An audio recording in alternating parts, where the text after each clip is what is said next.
Okay, welcome back to the Leadersmith podcast. It is Twitter Tuesday, and I'm back on Twitter. Stay tuned. In a world of incompetent bosses, micromanagers, and petty tyrants, you are listening to The Leadersmith.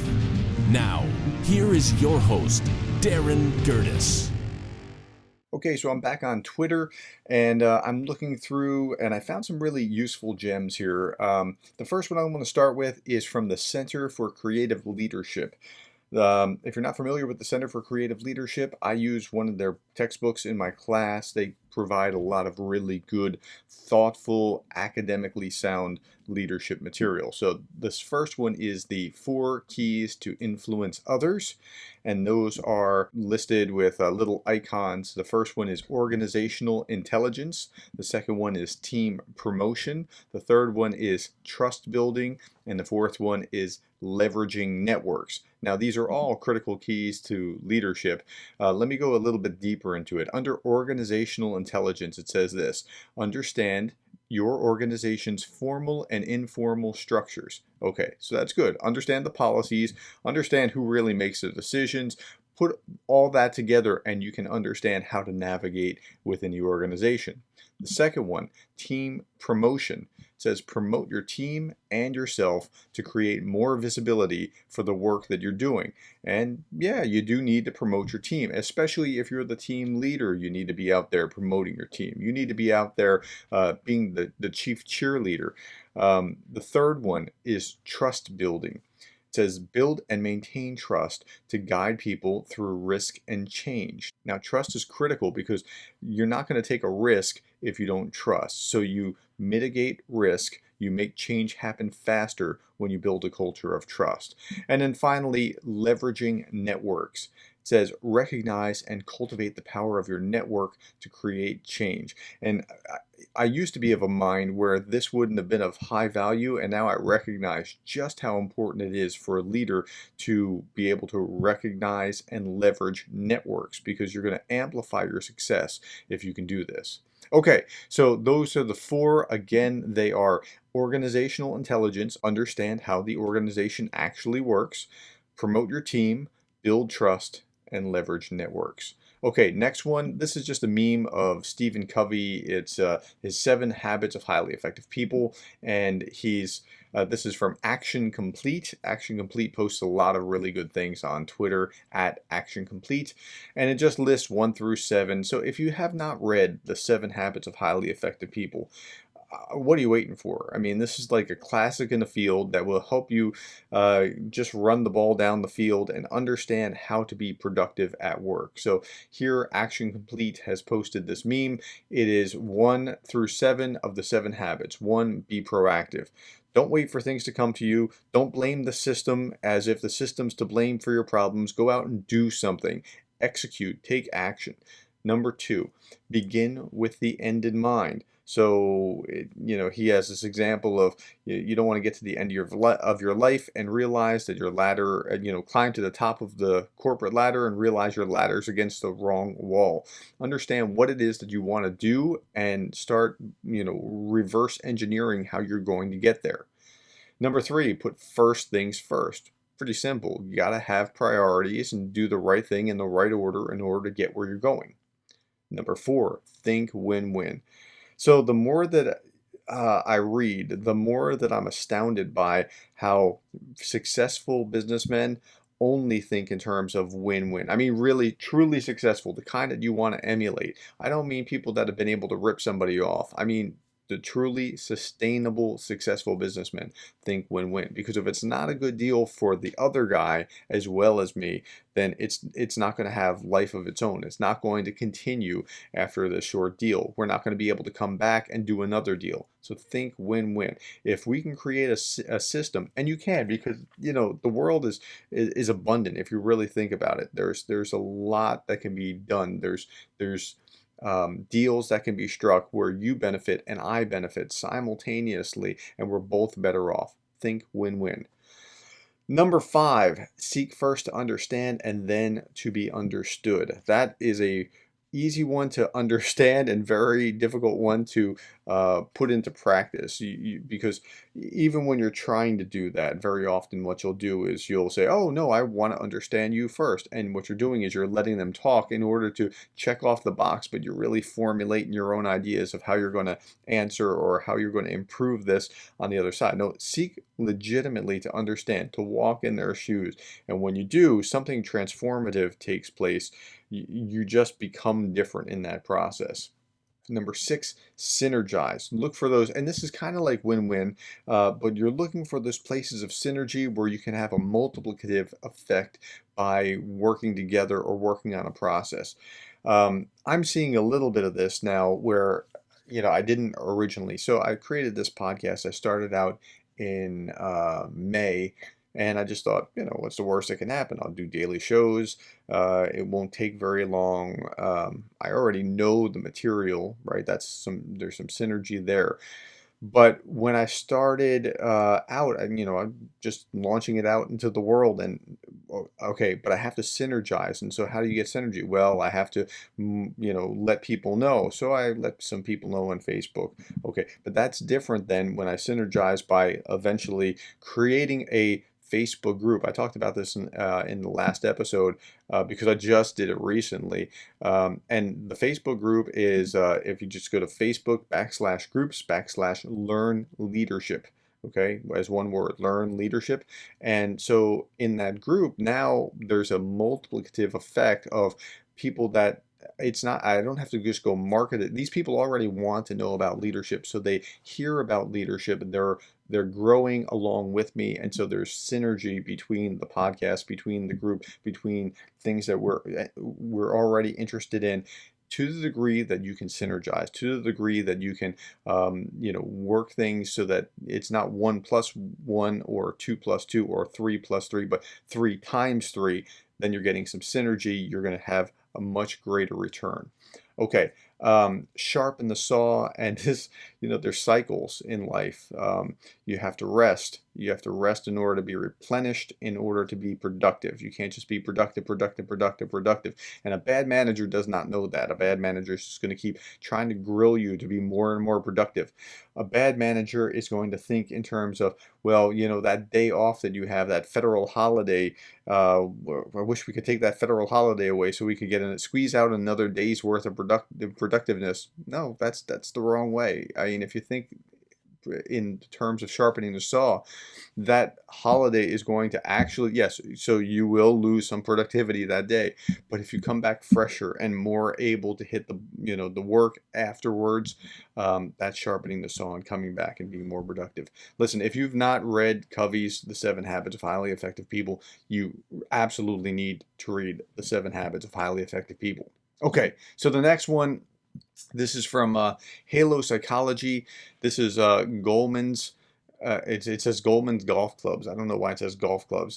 So what it is 6 leadership styles from Leadership, The Power of Emotional Intelligence by Daniel Goleman. You'll also find it in one of the books that I used in a leadership class a number of years ago. Another book by Daniel Goleman where he talks about, and I only used the first 3 chapters because he covers all of these styles in it. But I think this is really useful. So the coercive, authoritative, affiliative, democratic, pace setting, and coaching. And not all styles are created equal. So under coercive, now with each they have a little stick figure and then tells you what the style is like. And so under coercive, now most of us don't like to work for a coercive leader, right? Coercive leader says, do what I tell you, and it says this style demands immediate compliance and is best used in a crisis to help kickstart a turnaround. Okay, now many people, that's all that they know. And so Goleman will say that the best leader is able to rotate between these different styles for whatever are the correct purposes. And we have default styles. If your default style is coercive, that's probably not going to serve you very well. Just do what I tell you, follow orders. You'll find more of that in kind of a highly structured military-like kind of environment than you will in most business. But there are some old school businessmen that just think in terms terms of coercion. They confuse loyalty to them and their orders with loyalty to the organization, and that becomes a real problem. So a coercive style, do what I tell you. Oh, by the way, so some have positive results and some have fairly negative results. This is one of the two that has fairly negative results just being employed in and of itself. Okay, so coercive style, not necessarily the best way of approaching things. Now, a second way is authoritative. Now, that's not authoritarian, that's authoritative. And the little stick figure is saying, come with me. And yeah, that's the idea. I mean, I know what I'm doing. Now, follow my lead. And it says this style mobilizes people toward a vision. It's best used when changes require a new vision or when a clear direction is needed. Okay, so you're being clear, you're being directional, you're being maybe even a little forceful about it, but not overbearing in that process. Authoritative, now that's one of the four styles that is going to have generally a positive effect. Okay, the next one is affiliative. Affiliative, the little stick figure says, people come first, and the affiliative stick figure is holding a heart. Okay, that means, so affiliative, it's like the people person. It's, I care about you. Let me wrap my arm around you and give you a hug. That kind of person. Okay, it says this style creates harmony, builds emotional bonds. It's best used to heal rifts in a team or motivate people during stressful times. So this person is all about the relationship and, you know, taking care and thinking about others.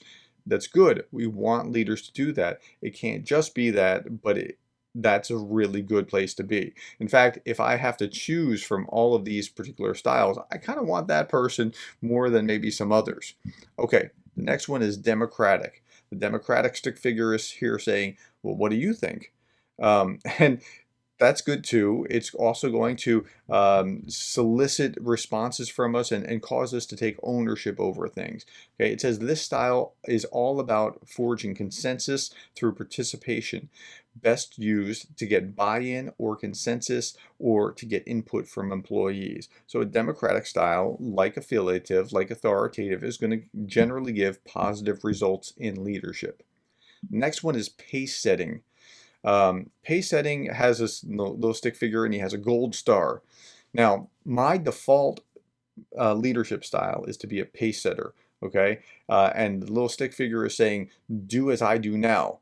And it says this style sets high standards for performance, best used to get quick results from a highly motivated and competent team. Okay, remember I said there are 4 that get great results and there are 2 that get negative results. Pace setters tend to get negative results, and the reason is they're always pushing for more and more and more and more. And you know, again, I want to improve, I want to get better, but that's going to burn out your team unless you're hyper affiliative and you're really clear about what your goals are and you're coaching them well and things along those lines. So pace setting in and of itself is more often a negative than not. So what I did was I realized that I was doing this and I turned it against me. I pace set against myself about being a better professor, about being more affiliative, caring more, being quicker to get back to students or those kind of things. When I'm pace setting against myself, I become that example.